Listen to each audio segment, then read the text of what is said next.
ব্র্যাক ব্যাংকের আস্থা অ্যাপসের মধ্যে আসলে আমরা দেখি যেরকম ইউজার নেম এবং পাসওয়ার্ড প্রতিবার দিয়ে লগ ইন করতে হয়।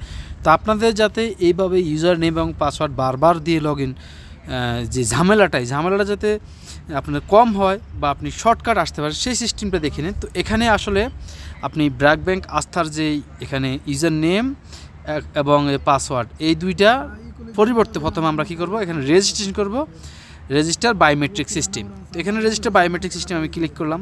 দেন এখানে আপনার সেই ব্র্যাক ব্যাংকের যেই ইউজার নেম এবং পাসওয়ার্ড আছে সেটা আপনি এখানে দিয়ে দিবেন, দিয়ে এখানে টার্মস অ্যান্ড কন্ডিশন অন করে সাবমিট করবেন।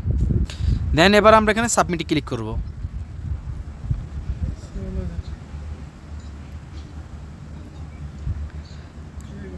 দেখেন আমার এটা সাবমিট হয়ে গেছে। তো বায়োমেট্রিক রেজিস্ট্রেশন সাকসেসফুল কমপ্লিট, এবং আমাকে একটা ইমেলও মেসেজ দিছে যে আমার এটা বায়োমেট্রিক সিস্টেম আমি অন করছি। তো প্রসেস টু লগ ইন।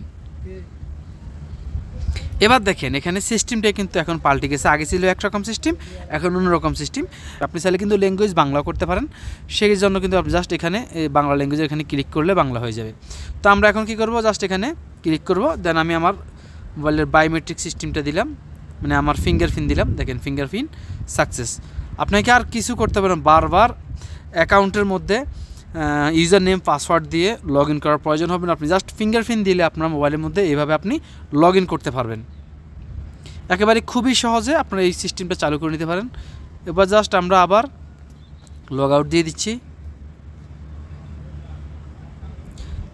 তো লগ আউট দিয়ে দিলাম, দেখেন আবার এরকম চলে আসছে। এবার যতবারই আপনি এই অ্যাপসের মধ্যে লগ ইন করবেন, জাস্ট আপনি ফিঙ্গারপ্রিন্ট দিয়ে লগ ইন করতে পারবেন।